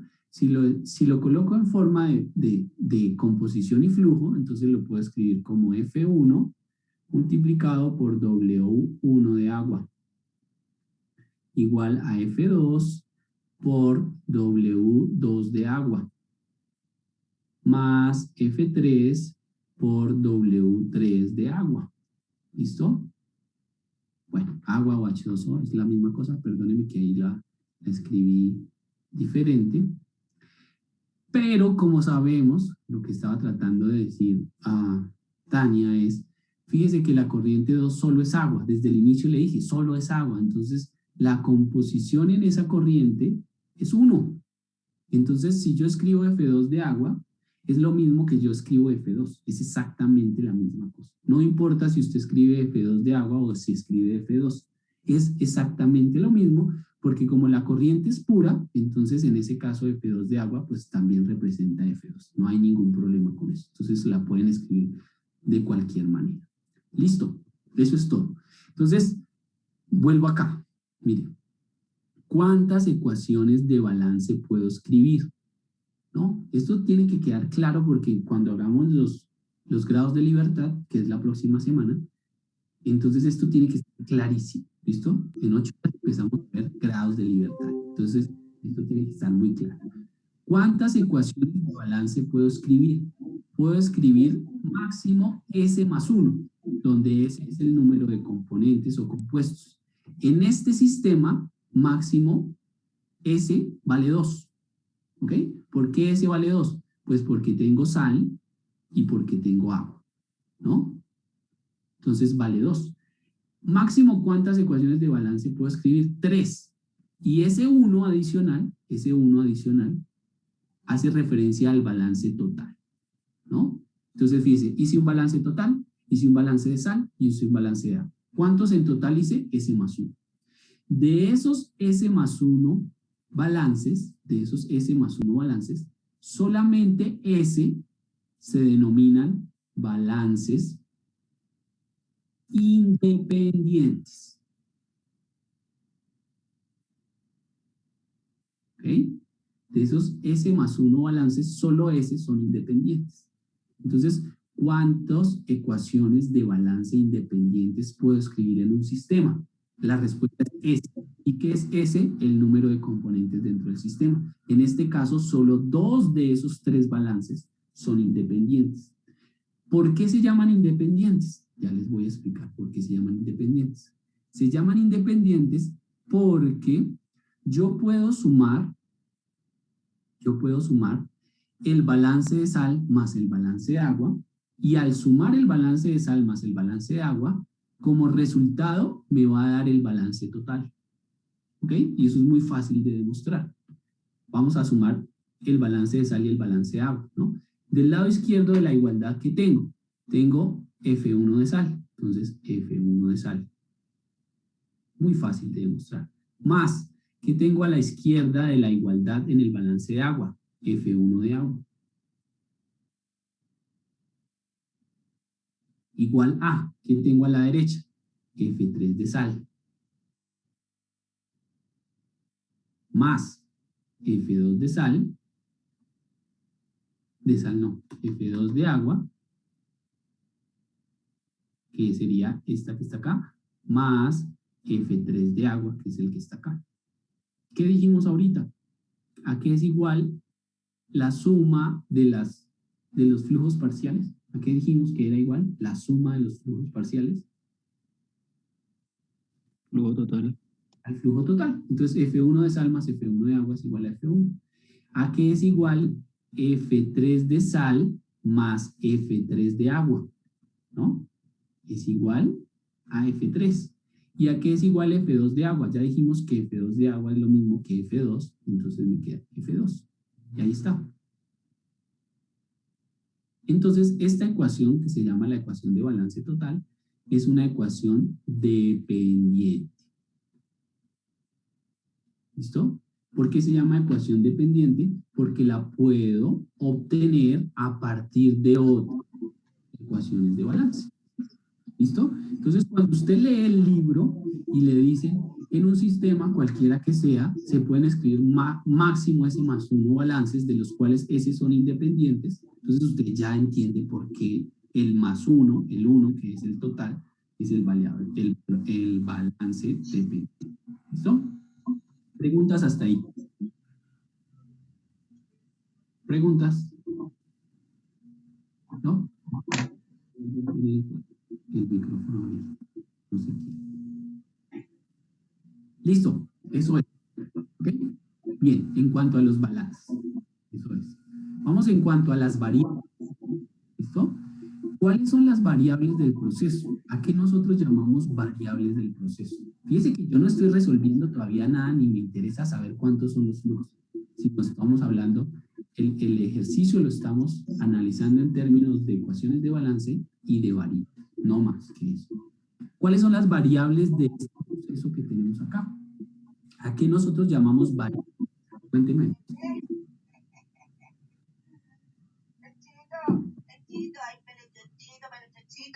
Rumbo a entrenar. Voy a darla toda. No todo puede ser baile. Hay que meterle pesas y sudar.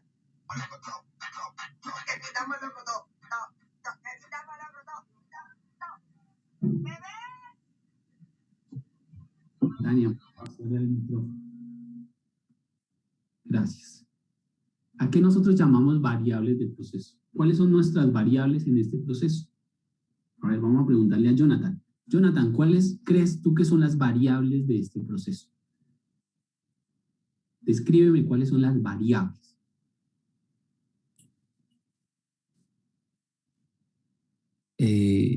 Las variables serían W1 de agua y W3 de agua. Las variables son la composición del agua. Fíjate, Jonathan, que la pregunta podría ser diferente. ¿Cuáles son las variables desconocidas? ¿Cuáles son las variables conocidas? Y en general, ¿cuáles son las variables del proceso? ¿Te das cuenta que son diferentes las preguntas? ¿A qué llamamos nosotros variables?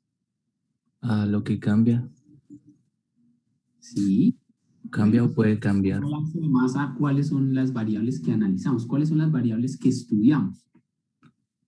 Pues las variables también vendrían siendo los flujos y las composiciones. Exactamente, esa es la respuesta, Jonathan. Muy bien. Las variables de un balance de masa son los flujos y las composiciones, ¿no? Esas son las variables. Entonces nosotros podemos visualizar las variables de un proceso como flujos totales y composiciones, ¿listo? En este caso el flujo 1 es una variable, en este caso la composición de sal y la composición de agua son variables, ¿listo? Son variables. Otra cosa es cuáles de esas variables son conocidas, ¿no? Entonces, bueno, conocemos la composición de sal, eso es otra cosa. La siguiente pregunta, para hablar de variables y de balances independientes y dependientes, de estas tres variables que tengo aquí, la composición de sal, la composición de agua y el flujo 1, de esas tres variables, ¿cuántas son independientes? Ya sé que tengo tres variables. Ya sé que tengo tres variables. Aquí hay tres variables. Mire, tres variables. La composición de sal, la composición de agua y el flujo. Ahí hay tres variables. Tres variables del proceso. Dos. Variables. De esas tres variables, ¿cuántas son independientes? Son dos independientes, ¿cierto? ¿Por qué dos independientes? ¿Por qué no las tres? Porque el flujo se puede obtener a partir de las composiciones de sal y agua. No, el flujo no se puede obtener a partir de las composiciones. Bueno, pues. Porque si tenemos las composiciones, el flujo depende de ellas. Y así, si tenemos dos definidas, la otra depende de las otras dos. Sí, una variable independiente es aquella que no depende de otra, ¿cierto? De estas dos composiciones,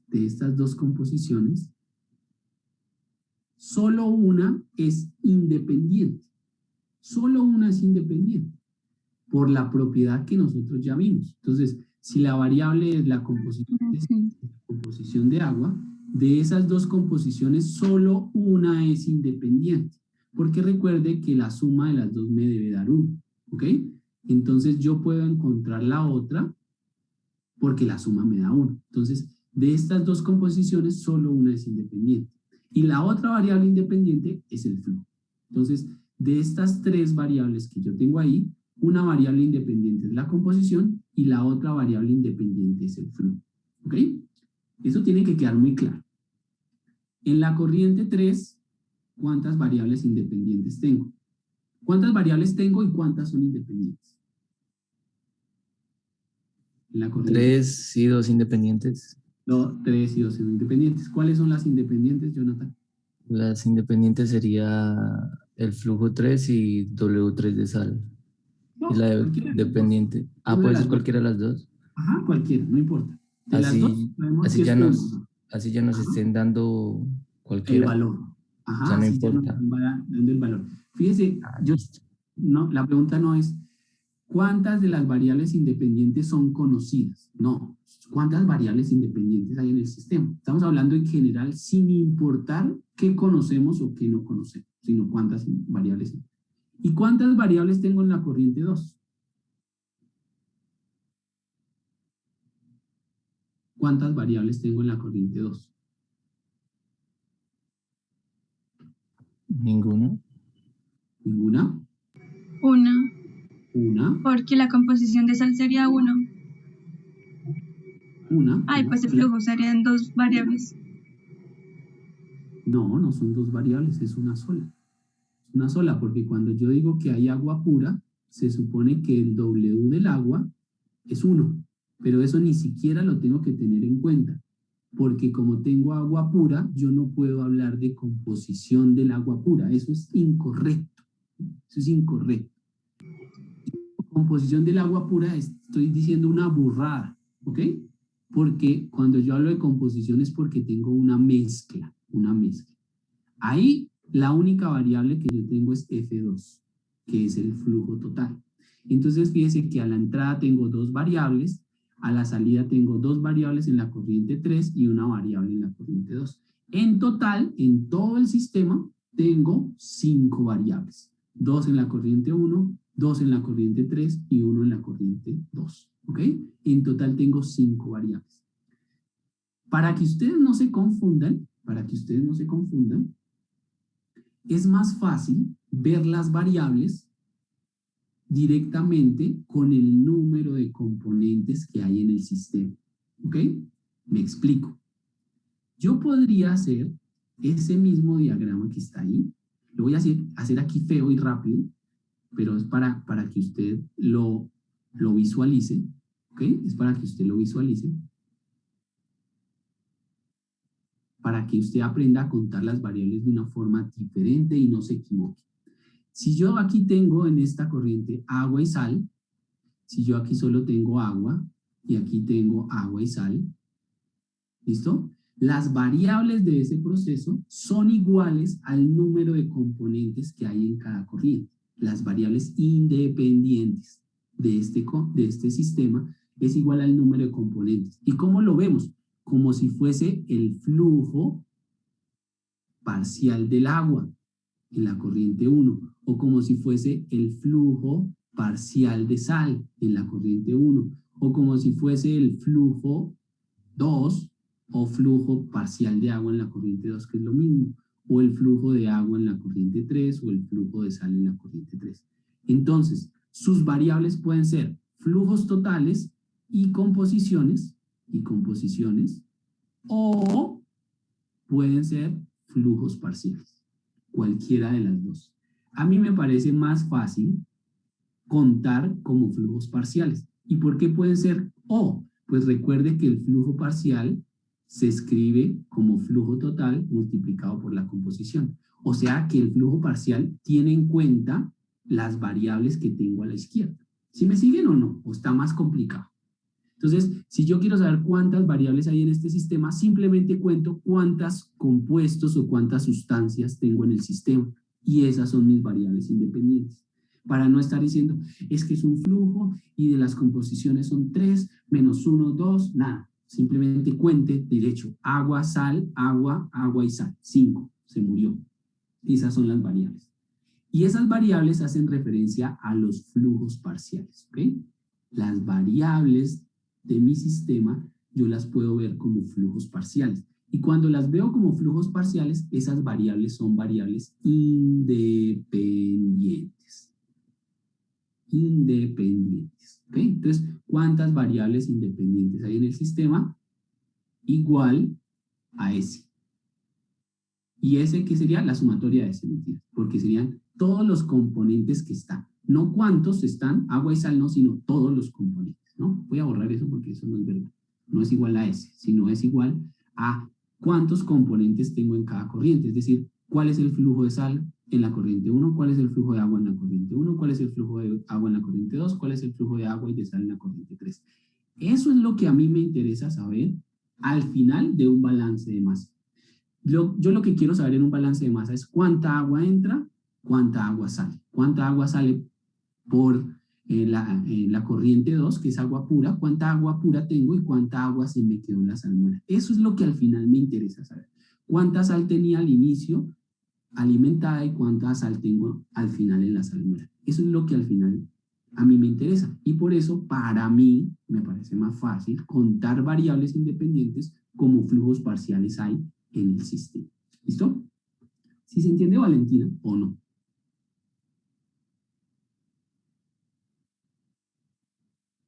Valentina.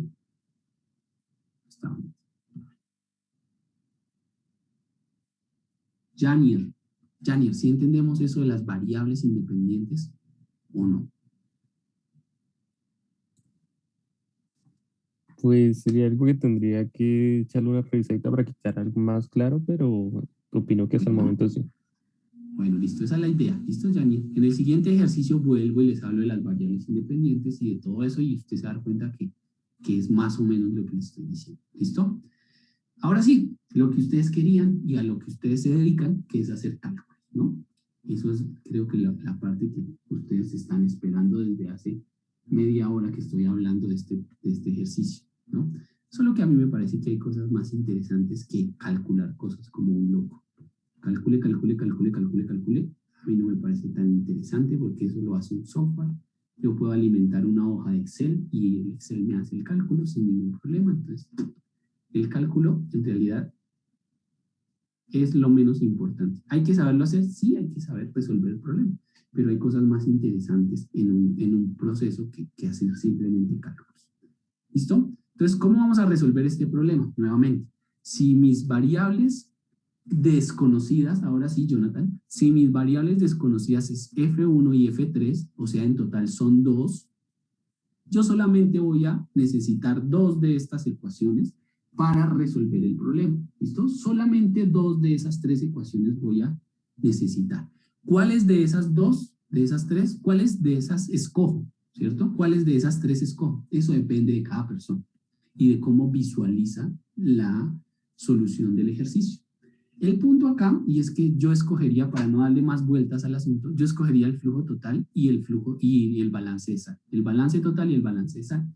Por una simple razón, y es que esas ecuaciones tienen asociadas menos variables en la ecuación. ¿Cómo así menos variables? Sí, miren. En el flujo de sal o en el balance de sal tengo el flujo 1, la composición de sal, el flujo 3 y la composición de sal. Tengo 4 variables asociadas a ese balance.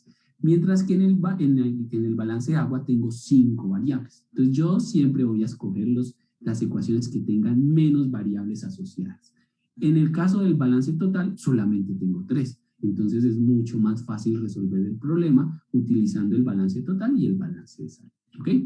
Entonces lo voy a hacer de esa manera. Vamos a resolver ahora sí el problema. ¿Cómo lo resolvemos? Colocando las variables que conozco dentro de la ecuación. Obviamente, usted se va a dar cuenta en la próxima clase que yo no voy a escribir todo esto otra vez. Eso solo lo escribí por primera vez y única vez. ¿Ok? En la próxima clase se va a dar cuenta que yo voy a reemplazar de una vez las variables que yo tengo. Es decir, en vez de escribir F1 es igual a F2 más F3, voy a colocar las variables desconocidas como F y lo que ya conozco por el valor. Entonces, si yo reemplazo en este balance F1 más F2 más F3 igual a F2 más F3, simplemente conozco F2. Entonces, lo que yo podría escribir de una vez es que F1 es igual a F2, que vale 1000, más F3. Y listo, se acabó el problema. Esa es mi ecuación de balance y no tengo que hacerle absolutamente nada más porque en esa ecuación tengo 2 variables desconocidas, no puedo hacer nada, entonces voy a llamar a eso mi ecuación número 1. ¿Listo? Y ahora voy a reemplazar en el balance de la sal. Entonces, F1 no lo conozco y la composición de la sal sí la conozco, que es 0.035. Entonces, por 0,035. Igual a F3, que no lo conozco, multiplicado por 0.07. ¿Listo? Y como no puedo hacer más nada, porque dentro de esa ecuación tengo 2 incógnitas, entonces no la puedo resolver, pues esa va a ser mi ecuación número 2. Lo interesante de esto, como les dije al inicio, es que hay que resolver un sistema de ecuaciones lineales, no tiene ningún problema. En la ecuación número 1, mis variables es F1 y F3, y en la ecuación número 2, mis variables es F1 y F3. Es decir, tengo 2 ecuaciones con las mismas 2 incógnitas, lo puedo resolver y listo, eso es todo. La parte matemática del proceso es muy sencilla, ¿no? Es muy sencilla. Lo máximo que vamos a hacer es resolver ecuaciones lineales, y eso es todo. Entonces, ¿cómo lo voy a resolver? Ahora sí, el cómo. ¿Cómo lo voy a resolver? Pues como se resuelven 2 ecuaciones lineales, ¿no? Puede ser reemplazando una en la otra, ¿cierto? Eso es una forma, y lo voy a hacer de esa manera que me parece la más fácil. Entonces, la ecuación 1 la voy a colocar en la ecuación 2, ¿no? Entonces voy a reemplazar en la ecuación 1 en 2, sí. En la ecuación 2 voy a colocar a qué es igual F1. Entonces, F1 es igual a 1000 más F3. Eso es F1. Y F1 está multiplicado por 0.035. Entonces ya, simplemente lo reemplacé. Eso es igual a F3 por 0.07. Y listo. Resuelvo esa ecuación. Hago las multiplicaciones, las divisiones, las restas, lo que haya que hacer, y encuentro el valor de F3. Porque en esta altura la única variable que tengo en la ecuación es F3. Entonces puedo resolver la ecuación en función de F3. Entonces simplemente hago los cálculos rápidamente. 1000 por 0.035 me da 35 más 0.035 F3, ¿cierto? 1000 por 0.035, 35, y F3 por 0.035, 0,035 F3. Es igual a 0.07 F3. Ok, ahí está.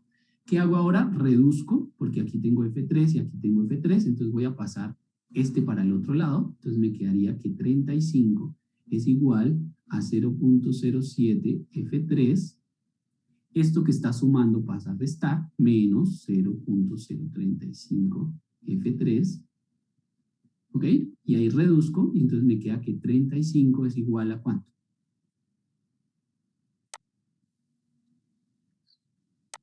A 0.035. Muy bien, de F3. Por lo tanto, F3 es igual a 35 sobre 0.035. ¿Ok? Y por suerte, alcanzamos a resolver el problema. F3, ¿cuánto vale? 1000. 1000, muy bien. 1000, ¿en qué unidades? Libras, hora. que son las unidades que teníamos allá. Eso es todo. Entonces, fíjense que la solución del problema es muy fácil, ¿no? Ahí lo hice paso a paso, pero bueno, ahí pasan adelante, se dan cuenta que simplemente lo voy a hacer un poco más rápido, le pido el favor a que usted lo haga, pero bueno, ahí lo hicimos paso a paso. Ok, F3, ya tengo F3, entonces dentro del diagrama de proceso ya tengo el valor de F3, ¿no? Ya lo calculé, listo. Ahora me falta F1, que era la variable que me preguntaron desde el inicio. Entonces, para calcular F1, pues simplemente este valor de F3, que voy a llamar la ecuación 3, la voy a reemplazar en la ecuación 1 para calcular F1. Y eso casi que uno lo puede resolver, digamos, sin hacer tantos cálculos, ¿no? 3 en 1. Entonces sería F1 porque el sistema es simple, ¿no? Pero ahí se van a dar cuenta que no siempre es así tan fácil. F1 es igual a 1000 más F3. Y F3 calculamos que es 1000. Entonces F1 es igual a 2000. ¿2000 qué? Libras hora. ¿Ok? Libras hora. Esas son las unidades. ¿Listo? Ahí están las dos variables que dijimos desde el inicio que íbamos a calcular. Entonces, fíjense que la matemática la hicimos como en 2 minutos, ¿ok? Pero el análisis de los procesos es lo interesante, ¿listo? Este es un sistema sencillo, pero ya cuando tengamos un sistema más complejo, con 5, con 4 unidades, con 6 unidades, con corrientes de reciclo, con corrientes de purga, pues entonces el análisis del proceso es lo que va a ser más importante, ¿ok? Los cálculos no mucho, pero el análisis de los procesos sí. Y eso sería todo, muchachos. Entonces, fíjese que para resolver este problema, de las 3 ecuaciones que yo tenía disponibles, solamente utilicé 2, el balance total y la sal. Entonces, el balance total casi siempre se utiliza porque es el que menos tiene variables asociadas. Entonces, el balance total es el comodín, ¿no?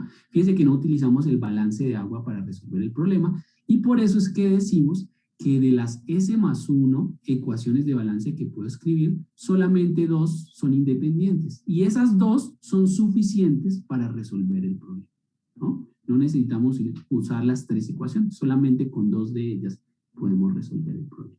¿Listo? Eso sería hasta hoy, ¿listo? Nos faltan 10 minuticos, pero bueno, ahí terminamos, ¿no? No sé si hay alguna pregunta para finalizar. Algo que no se entendió. ¿Alguna duda que tienen? No, señor profe. Listos. Eso es todo, muchachos. Entonces, la próxima clase, pues, vamos a seguir haciendo ejercicios un poquito más complejos. Vamos a agregarle otra cosita y al siguiente ejercicio le agregamos otra cosita y vamos agregando la complejidad del ejercicio, ¿no? Pero en términos generales, eso es lo que se hace. Básicamente es eso. Escribir ecuaciones y resolver ecuaciones lineales. Eso es todo lo que se hace. Entonces, bueno, eso es todo por hoy. Sebastián, ¿cómo nos fue hoy? ¿Entendimos lo que vimos? ¿Ya lo habías visto? ¿Ya sabías que se hacía así? Todo bien, profe. Sí. Todo bien. ¿Algo nuevo que no sabía? Que diga, uy, eso nada me la sabía. O ya, todo lo sabías. Pues lo de los términos de viscosidad y capacidad calorífica no estaba muy familiarizado con ellos, pero sí. Claro, sí, es verdad. Eso nunca nos habían hablado antes, eso es verdad. Entonces, bueno, listo, gracias, Sebastián. A ver, por último, preguntémosle, a ver, aquí. Ya se fue la mitad, ¿no? Bueno, Angie Jaramillo. Angie, ¿alguna pregunta? Señor. ¿Algo nuevo que aprendiste hoy? ¿Ya todo lo sabías? ¿Te quedó todo claro? Sí, profe, me quedó todo claro. Era como compensar la información que se leyó del libro. Exactamente, esa es la idea, Angie. Esa es la idea, que vamos leyendo y vamos viendo en la clase a ver si eso que dice es verdad o lo que leí no entendí en el libro, entonces muy seguramente en la clase lo puedo resolver. Esa es la idea de leer las secciones, Angie. Muy bien. Listo. Entonces, hasta aquí vamos hoy. Nos vemos, si Dios nos da vida, la próxima clase, que es el viernes. ¿Listo? Que tengan un feliz día, muchachos. Gracias, profe. Igual. Hasta luego, Hasta luego, profe. Profe, Hasta luego. Nos vemos, que le vaya bien.